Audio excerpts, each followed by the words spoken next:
Welcome back to the Game Plan Coaching Podcast, and this the final episode of Series 2. Today's guest is Tom Causer, who is National Coach Education Manager at Badminton Ireland. He's from High Wycombe, now based in Northern Ireland, and works across an all-Ireland governing body that covers everybody from volunteer, grassroots coaches, all the way up to coaches working with Olympic players. During the conversation, we talk about the newly created coaching expertise model. And there's a link in the show notes to take you there so you can look at it while you listen along. How this came to be and how Tom thinks it will support the development of coaches from participation through to performance. Tom talks about the chocolate box idea, giving coaches choice in their options for development and getting out of your lane, going and speaking to people from different sports backgrounds who will share different ideas and perspectives on the world of coaching to help you refine your approach. This episode's important to me because it's about the people who support the coaches and the systems in place to help coaches feel recognised and valued and supported. Because coaching is tough, it's demanding. The challenges and the demands stack up. So having access to people who can help you, resources that can support you on your journey, and a system that recognises the contribution you make to coaching is critical. So when you're listening to this episode, think about what can relate to your world.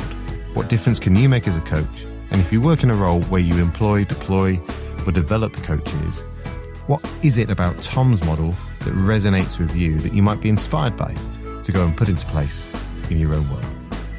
Hope you enjoy this final episode of Series 2 of the Game Plan Coaching Podcast.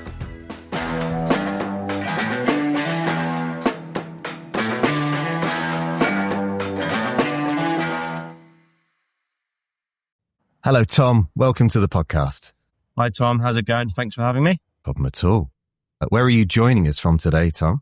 Yeah, so I live in a small little village called Moira, which is in Northern Ireland. So, yeah, I'm in the UK, but a bit complicated because I work for an all-Ireland governing body for Badminton Ireland. So it covers the all-Ireland aspect of that, but I actually live in Northern Ireland in a little place called Moira.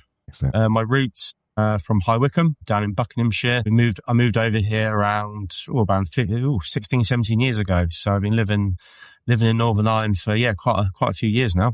Excellent. Look, today's episode of the podcast is a little bit different perhaps to normal because we're going to talk about the pathway for coaches and the support that coaches can access in their journey with the lens of your role at Badminton Ireland and so some of the structures you're starting to put into place. So just to set the scene for us, Tom, what's the context that you're working in and what are you trying to achieve? Yeah, so I work for a national governing body. So I head up coach education and development. So I'm doing that in the sport of badminton. So I work for the national governing body, which is Badminton Ireland. That is coaches from grassroots level, volunteer coaches, all the way up to paid coaches, our national coaches, those that are working with Olympic players. So my role is about getting coaches better at doing what they're doing. And obviously that context changes very much from working in a one court sports hall all the way up to the national centre. But fundamentally, my job is to get coaches better at the role of coaching. And that's what I'm really passionate about. And I'm really glad to be in this role. We're putting into a number of structures in place, which I think you mentioned earlier, and I'm sure we're going to get into some of that stuff today. So yeah, that's the sort of the context of what I'm doing. Nice. Okay. So some volunteers through to paid coaches, all the different levels of the sport. So this is as wide as it is deep. And we'll talk about the coaching expertise model in a second. And for all of the listeners, I'll share a link to this in the show notes so you can look and follow along as Tom explains it. But if we were to fast forward 5 years from now, what would you like to see coaches being able to access in the sport? Yeah, that is an absolutely fantastic question. So I still believe that formal coach education qualifications have a place. I know that they've come under some scrutiny over the last few years on different people's podcasts, different research papers, and in the academic world. Formal coach education qualifications has been getting a bit of a bad rap, but I still feel they have a place. I still feel there is good use of those. There's good benefit of coaches going through that. So we're still going to have those in 5 years' time, but outside of that, what we do know from quite a lot of research now is that, how do coaches learn? How do they want to learn?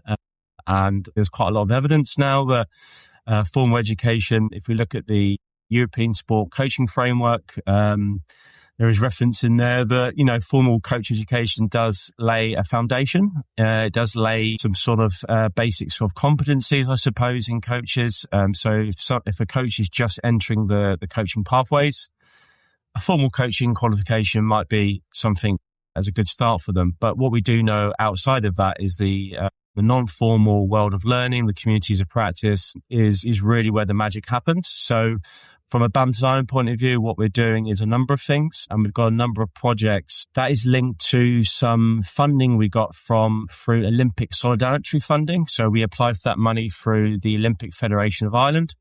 It was supported by a well-governing body, which is the BWF, and we got quite a significant amount of money to, over the next few years, develop some projects. So I probably won't be able to go into detail about all of those, but I can definitely pick out a couple, because the question you asked was, well, what's that going to look like in 5 years? And I suppose I've touched on the idea of having formal coach education still there, but we are then building a suite of CPD modules, micro-learning modules, very much based around the context that the coach works in. So am I coaching in a primary school? Am I coaching in a club?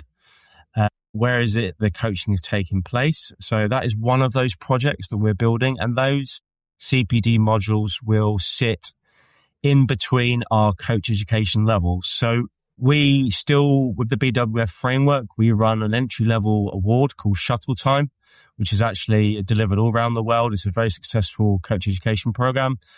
And we are still delivering levels. So BWF level 1, BWF level 2, BWF level 3. But in between those levels, we're building these CPD micro-learning modules as one of the projects. One of the other projects we are doing is about trying to support coaches in situ. So that one-to-one coach developer support, that is, again, one of those projects. So in 5 years' time, we want our regional and national coaches to still be tapping into working with a coach developer, recording their sessions. And I think you had a couple of guests on from Coach Logic that are using this module called SAM, so the session analysis module. So we want those coaches at that regional national level to continue working with SAM and with Coach Logic. But next year, we're going to start rolling out in-situ coach developer support for coaches at grassroots level. So what we're trying to do is, on a big scale, is to support coaches one-to-one in their environment by using the technology. And that's what we want, because we feel that if coaches tap into the CPD micro-learning, but they also are getting some reflection time and some professional discussion with a coach developer, that's going to have a massive impact on their coaching. So yeah, that's where we hope to be. Sounds amazing. And just to play it back to you from what I heard, there's a focus on using technology to help people build an awareness of what they do in their coaching practice. You're investing in people, that's the coach themselves, and then the workforce that sits around them, coach developers, tutors, all these people who help. But then the micro-learning that you're creating is really contextual. It helps them learn things related to the environment where they're coaching, which sometimes, I completely agree with you, coaching qualifications are so important. They lay the foundation, but they don't always bring to life some of the realities of practice.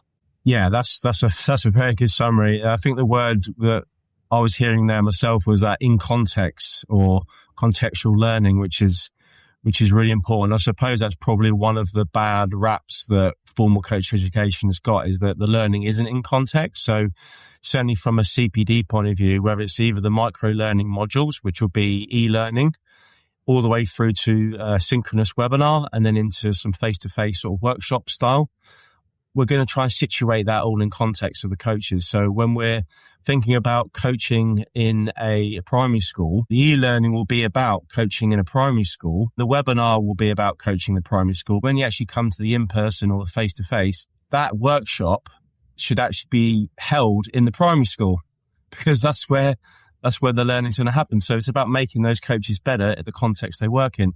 And it's the same with the in-situ one-to-one coach developer support.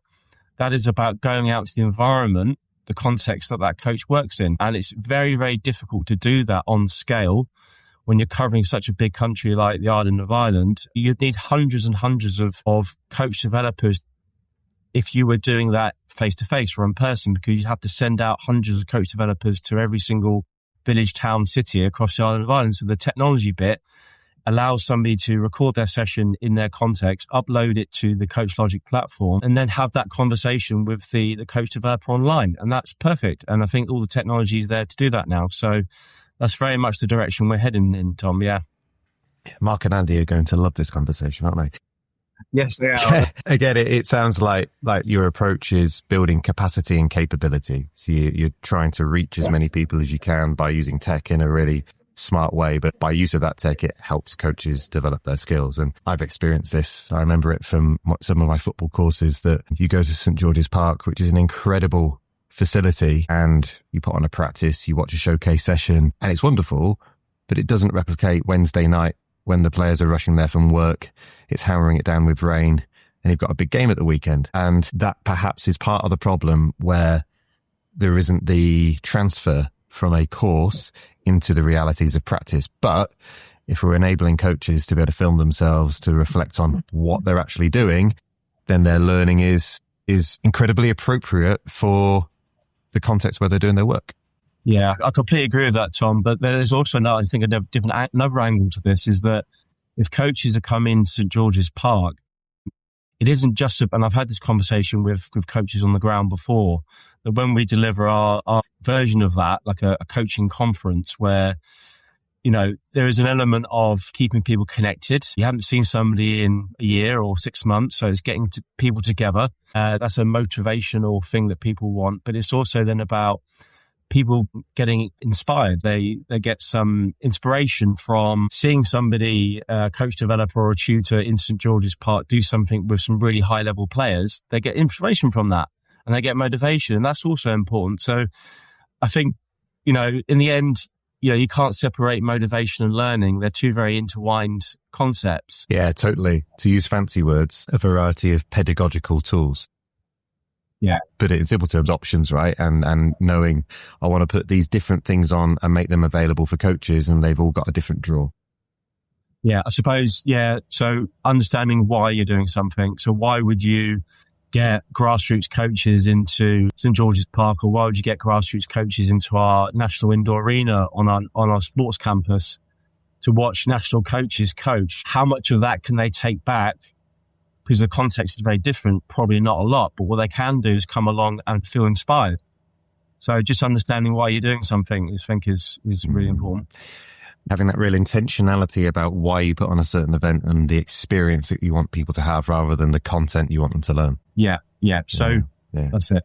You said at the very beginning, when you were starting to explain things, and I just want to touch on it really quickly, formal coach education, so formal learning for coaches, non-formal, and then I know as well there's informal learning too. Could you just explain how that plays out in your role, the differences between those three types of coach learning? Yeah. So the formal, and I could touch on that, but I suppose we could also touch on mediated and unmediated learning, which I think is a really important. If you look at Moon's work in that area, I think that's also a really important area to think about.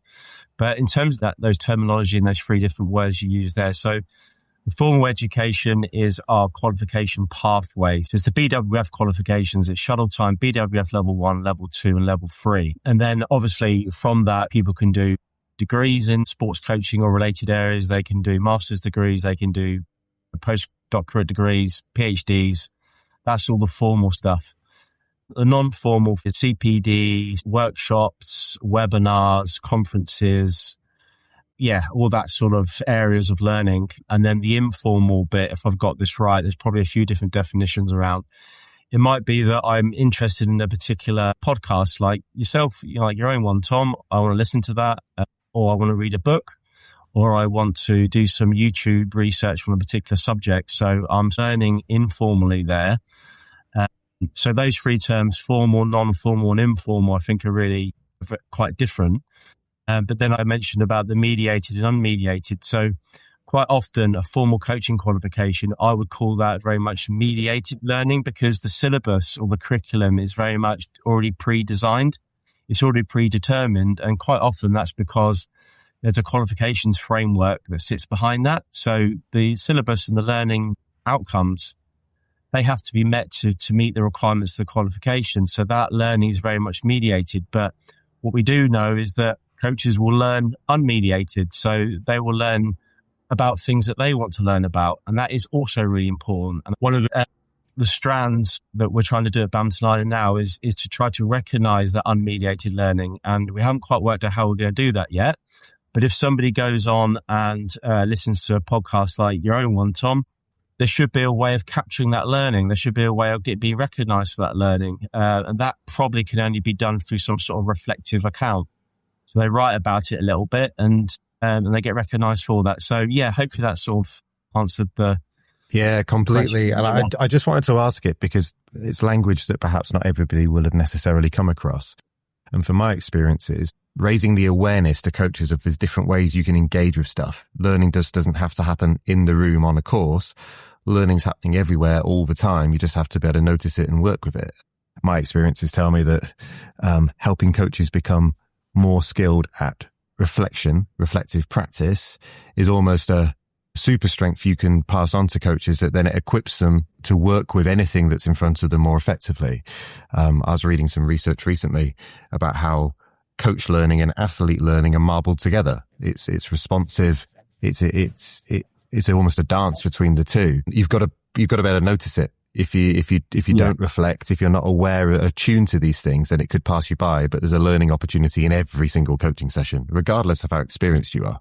I think I have to give credit to Stuart Armstrong for this one. Coach development is player development, or player development is coach development, because it's just what you said there. It's nicely intertwined. And I think the thing about reflective practice is also a really interesting one, because I had a good conversation, or I think it might have been over social media, with Phil Kearney, Dr. Phil Kearney down at the University of Limerick, and they run a master's degree course. It's very much a sports coaching science, and they run a reflective practice module on its own. And the conversation started, well, is reflective practice just intertwined through everything you do, wherever you're learning about the coach-athlete relationship or you're learning about something technical or tactical, there's a reflective element to it.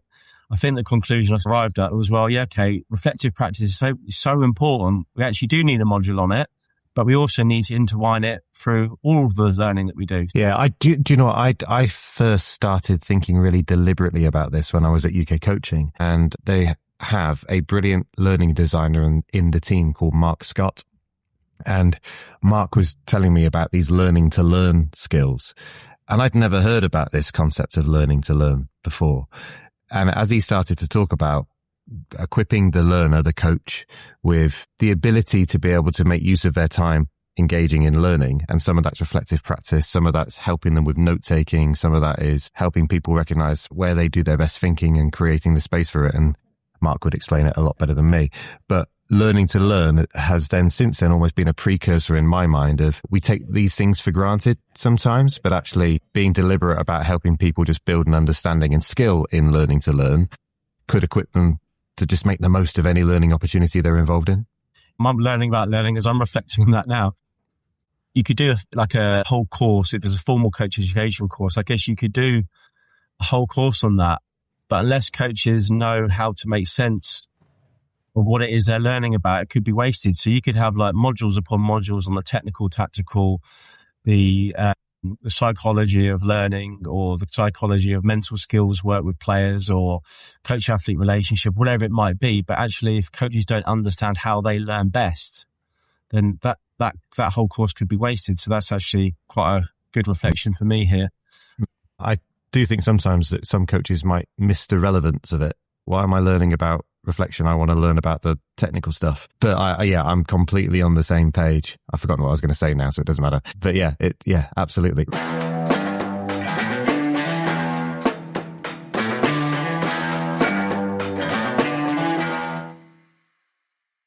Okay, so we've got the coaching expertise model for Badminton Ireland in front of us. Would you walk us through it? Yeah, sure, no worries. Well, the first thing to sort of say is that, Dr. Vinny Webb is the main developer of this, so I have to give credit to him. All I did was come along and change or add a couple of bits to it. So, the main credit has to go to him in terms of the design and what it looks like. So, that's the first sort of thing to say. So in terms of sort of talking through it, so...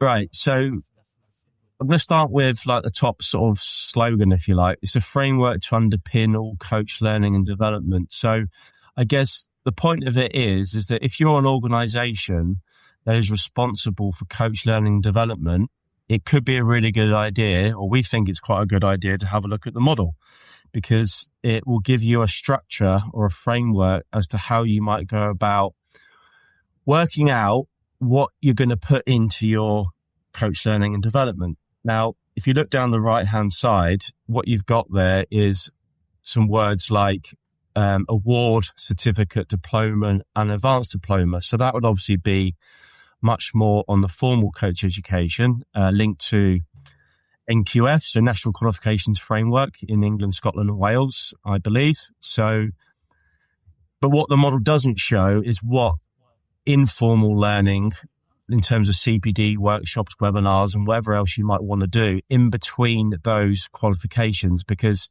if you start writing all those words into the model, then it's going to get very clunky. So they're left out on purpose. Down the right-hand side, it's very much showing the levelness of formal coaching qualifications. So for the entry level, award level, all the way up to advanced diploma.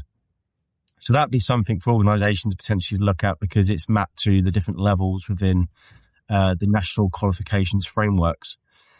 And if I jump right over to the other side, what you've got there is a context that the participants in your sport or physical activity would be doing. So we've got participation, we've got development, and we've got performance. And there's a little bit of overlap there, because there isn't a completely linear journey anyway. Nobody goes through a participant or athlete or player journey in a very linear way. So the reason why that's not got exact arrows going from participation to development and development to performance is to reflect that point, that it's non-linear. So participation, development, and performance overlap. There's a bit of crossover there. That's your two sides of the model. Down the bottom, we're thinking about who it is that's coming into the coaching model or in the coaching pathway. So we've got who is it? So it's ex-participants, ex-players, ex-athletes, ex-professional participants.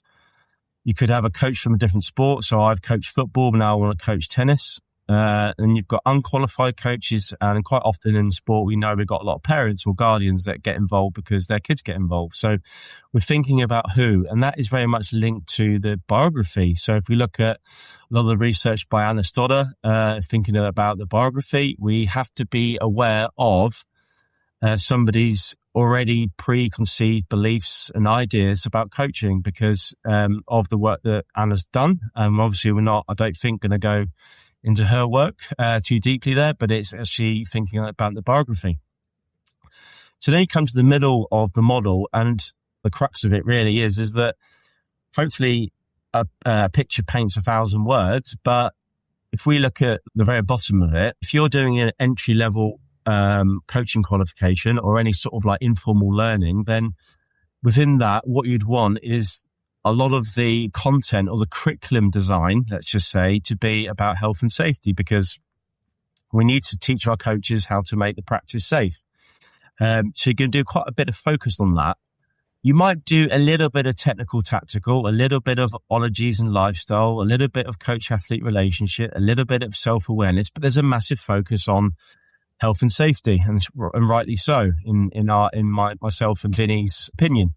And that practice is, at that stage, it probably isn't applied practice in context because of the challenges that governing bodies and federations around the world would have, because you're delivering more of these entry-level qualifications, awards, you're delivering loads of them. So in order to do that in somebody's own coaching context is going to be very expensive, very time-consuming, and probably not realistic. So you're going to get coaches together on a course in a central location or a regional location. It's not very applied practice in context. Whereas if you compare that to the very top of the model, all the coaches should have got the technical and tactical knowledge. So you're not going to spend so much of your curriculum design thinking about that. But what you are going to do is spend a lot more time on self-awareness of the coach, a lot more time on pedagogy, a lot more time on the ologies and lifestyle, a lot more time on Sophia Jewett's work around the coach-athlete relationship. And by that stage, the coach learning and development should be applied practice in context. It shouldn't be a simulated situation or a fake situation at that point. It should be contextual. And am I right in thinking that the further along the pathway you might find yourself working, the broader range of knowledge you might need across these different, how the model fans out, you might need to develop the depth and the breadth of your knowledge in these areas to better support you and then the athletes. Yeah, of course. Yeah, I think that's a fair point. I think the key words you used there, took the words out of my mouth, was breadth and depth of those subject areas. So although, when I say they're subject areas, they're very big and vast subject areas, because even ologies and lifestyle alone, physiology, psychology, even those big concept areas can be broken down into so many different parts. So same with self-awareness. All of these aspects are so big, such big subjects. But ultimately, you're right. In order for a coach to become an expert, working in the performance or high performance domain, they are going to need much more breadth and depth of those subject areas. And that practice is going to be applied in context, because that's where they're going to learn best. So yeah, absolutely agree with that one. And the thing that strikes me about looking at the model, rather than an illustration that shows lots of levels and chasing the next badge, and we've all seen it. I've probably been guilty of this myself in the past, of just trying to go for the next qualification because it unlocks better job opportunities, better pay, teaching something more technical. That doesn't shout out to me on here. This for me is something where it's about skill. It's about your coaching expertise. That's the title, but it's not about collecting badges. It's about getting better.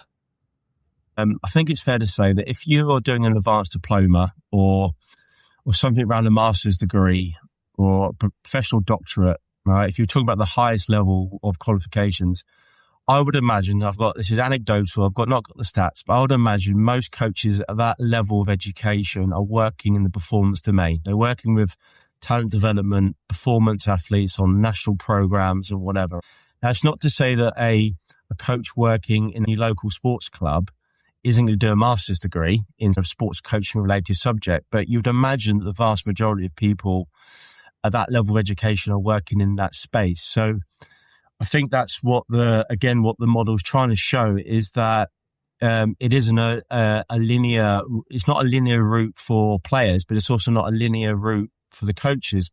You'd imagine that if you're a volunteer coach, so looking at the bottom of it, you're a parent or a guardian, you can do your certificate, you're working at participation level there.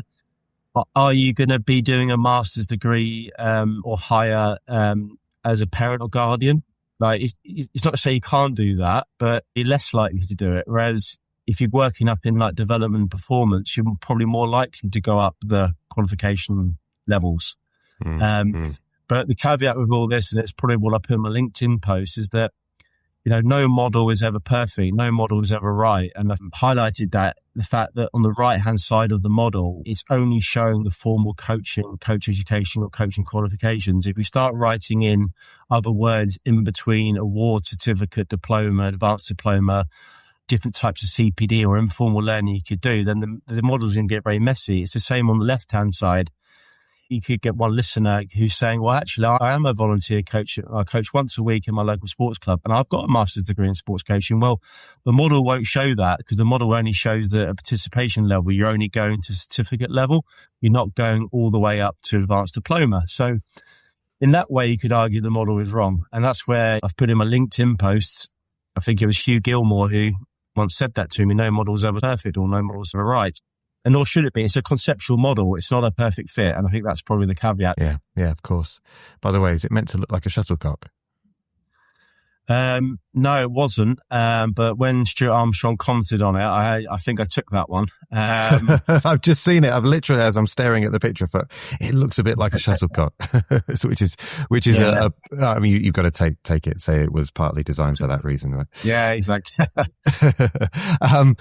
So you've talked about the model, and I just love the non-linearity, the fact that technical tactical has its place, but it's not front and center for absolutely everything in coaching, and that you're developing the breadth and depth as a coach as you move through the pathway.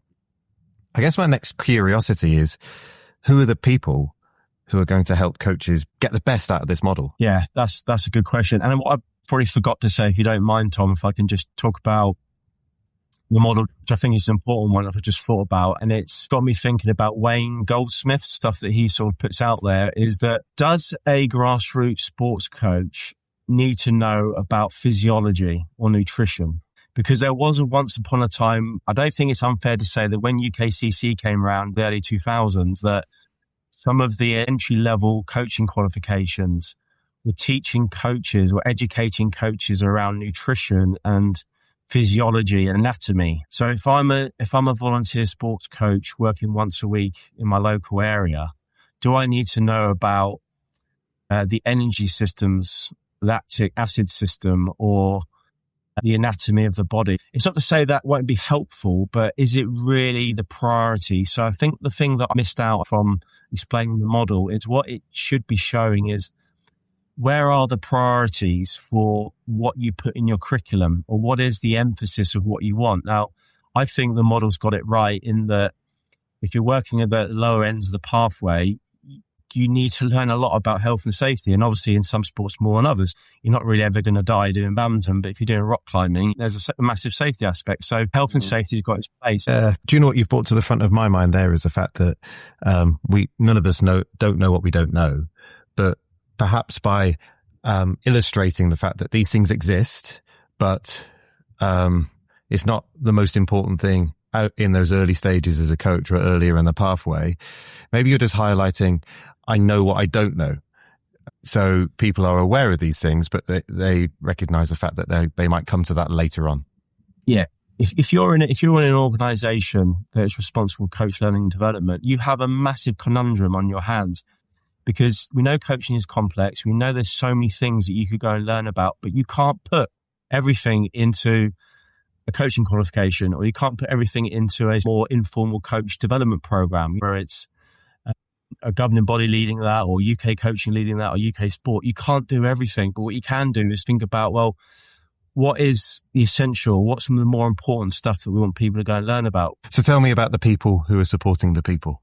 If I talk about it from my own context, working in Badminton Ireland, we have a traditional workforce of tutors and assessors, so people that deliver the BWF qualifications. We've had that in place for several years, like a number of other sports. So they are still supporting coaches and with their learning in our coaching courses that we run. But just recently, we've just started to go a lot more into the coach development space. So we're doing a lot now around developing the same workforce of people, because they've got a foundation of knowledge in this area. They've got some experience. But what we're trying to do is, rather than give the tutors and assessors their tutoring and assessing hat, we're thinking about a different hat, which is actually, how do I now maybe step into the coach developer role, which in my mind is more about how do I support a coach in the environment, in the context they're working in.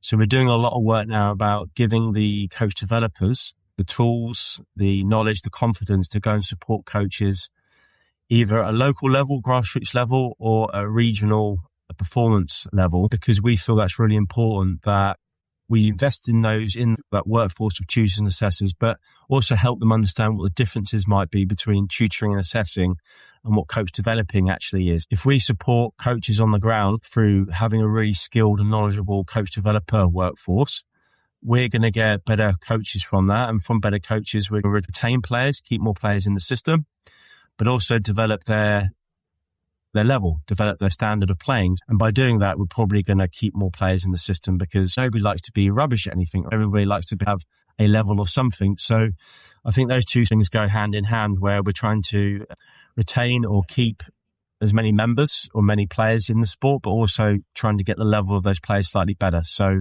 that's where the coach developer would come in, very much so. I really admire the fact that you're investing in people and coaching. The work we do is relational. It's about building trust, rapport, relationships, and that's the thing that gets people coming back. And you've highlighted the fact there about retention. And if we've got skilled coaches, then we might keep more people coming back to practice each week. But then the same would be said for how a coach developer or a coach development workforce might then go and work with coaches. If coaches feel seen and heard and valued and supported, the chances are they'll stick around in the sport for a lot longer, which A, has a huge value for the people that they're coaching, But also from a financial perspective, I guess that churn of people paying to go through entry-level qualifications, not being supported in the realities of practice, feeling like their demands are stacking up, probably find it quite easy to say, I've had enough of this. But if you've got people there, human beings around you who you can lean on and connect with, then you're more able to access help. You'll probably get better and you probably will stay in the sport.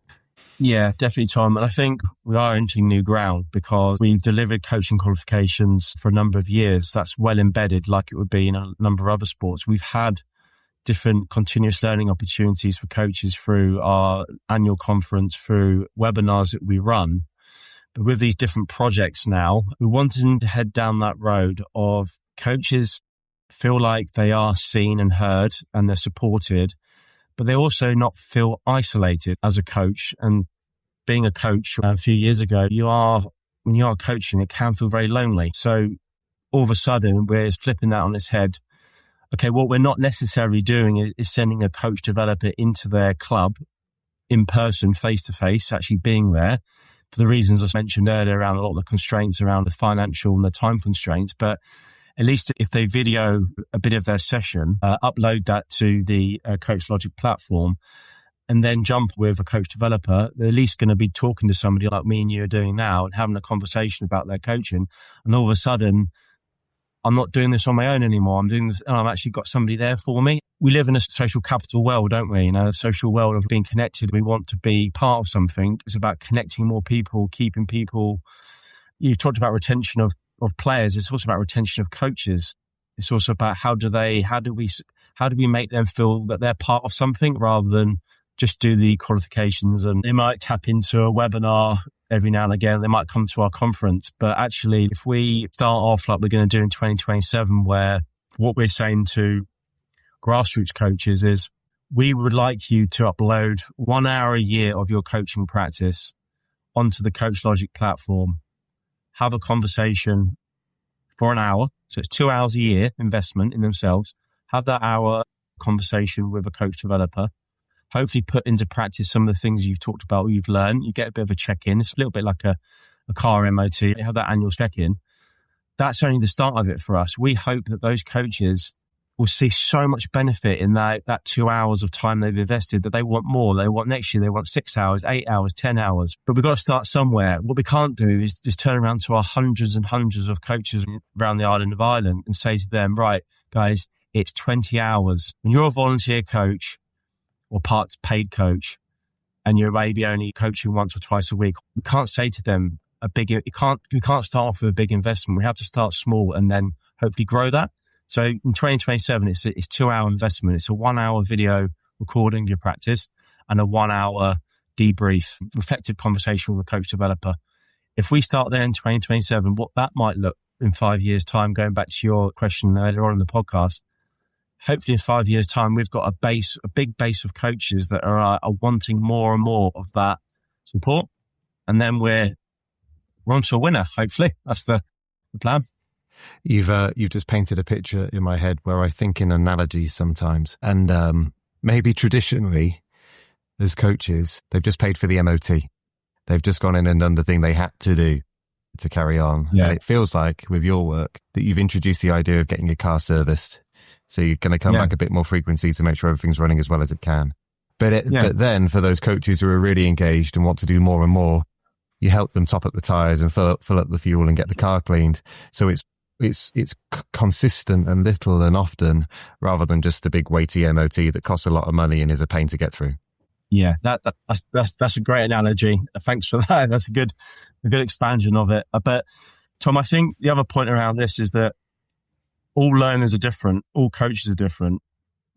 What we're trying to do is, and I think it was the same in Basketball Australia, if I think of their framework they've introduced, and I think it also leans into Noel Dempsey's thinking around a chocolate box of different options and different things. So the in-situ coach developer support is one chocolate you can take from the chocolate box. But with all these CPD micro-learning modules, there's lots of different chocolates you can take, as well as coaches can continue coming to our conference. We have other programs through European funding where we send coaches off on the sports mobility. So we send them to Denmark, we send them to Spain, and they do job shadowing. There's that we continue to do our own webinars. There's lots of stuff that we're already doing. But by adding in these different projects, we're now giving a huge offering to coaches to pick and choose what they want to go and do or what they want to go and learn about. And I think that does lean into Noel's work around that idea of a chocolate box. So you are the dairy milkman of Badminton Ireland. That's right. Do you remember those adverts where you used to climb in through the window and leave some chocolates?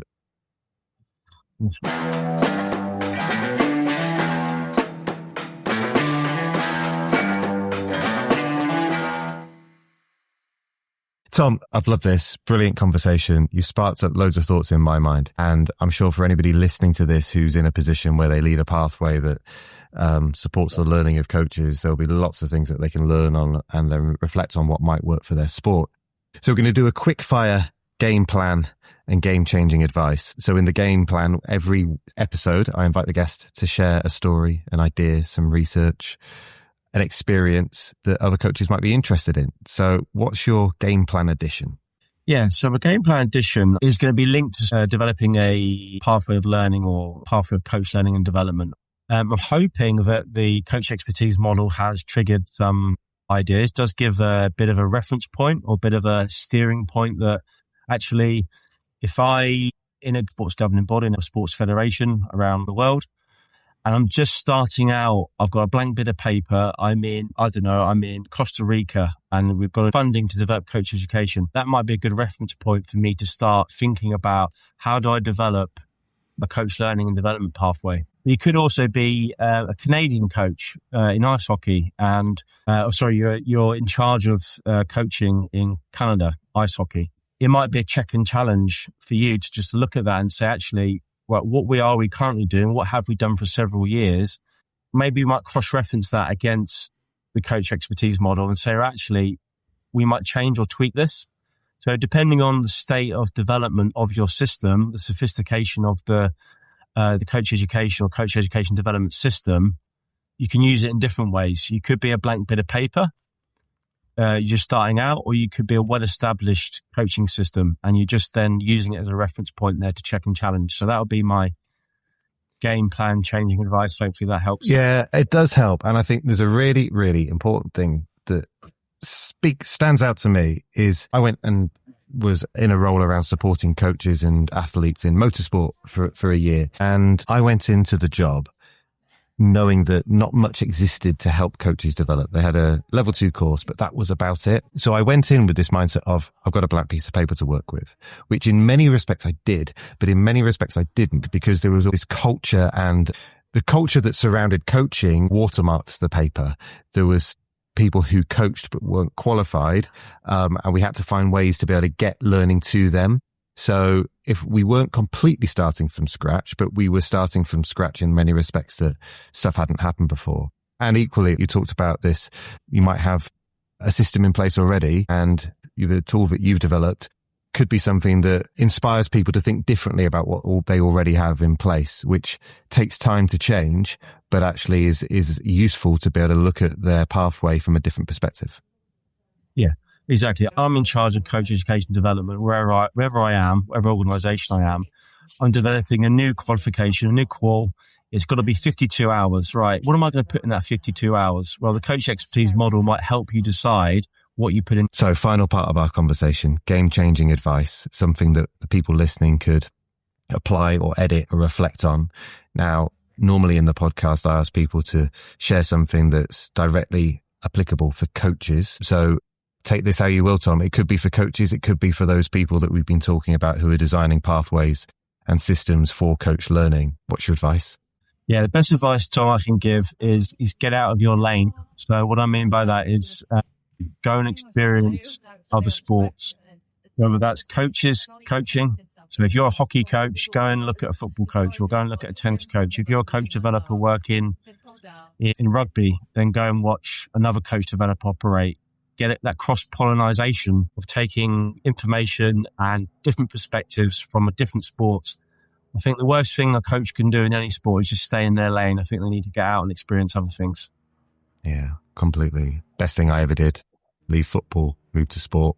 It just changed my perspective completely. And maybe that get out of your lane might also apply to, correct me if I'm completely changing what you've just said here, but getting out of your lane might not just be going to another sport or environment. It could be engaging with people who are outside of your network who will bring different ideas. I met somebody this week who's a sleep coach, and they've done a lot of work with high performance athletes and is supporting coaches to have more skills at sleeping better, but then also helping their athletes get into better habits. And for me, speaking to somebody who I'd never really considered as part of that multidisciplinary team has just triggered some new ideas and some new thoughts around what the system might benefit from.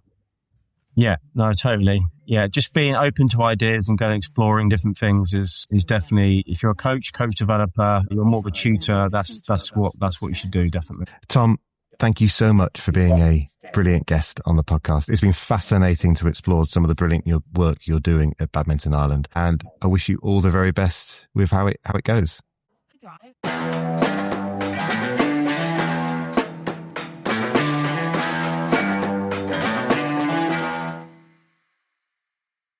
Thank you again to Tom, who's been a brilliant guest on our podcast, who's really thought deeply about getting the coaching expertise model right for all the coaches and people involved in supporting players at Badminton Ireland.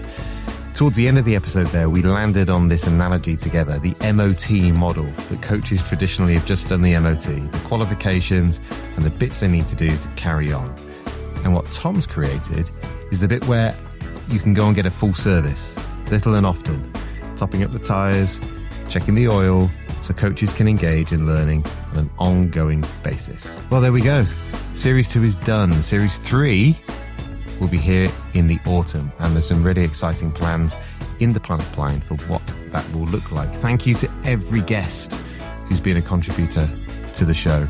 Thank you for listening to the Game Plan Coaching Podcast. I hope it's made a difference to your coaching, has given you some ideas to reflect on, that hopefully are shaping the way that you go and coach. If you've got any suggestions or ideas for future episodes, guests, the format of the podcast, I'm all ears. Share whatever you'd like to share.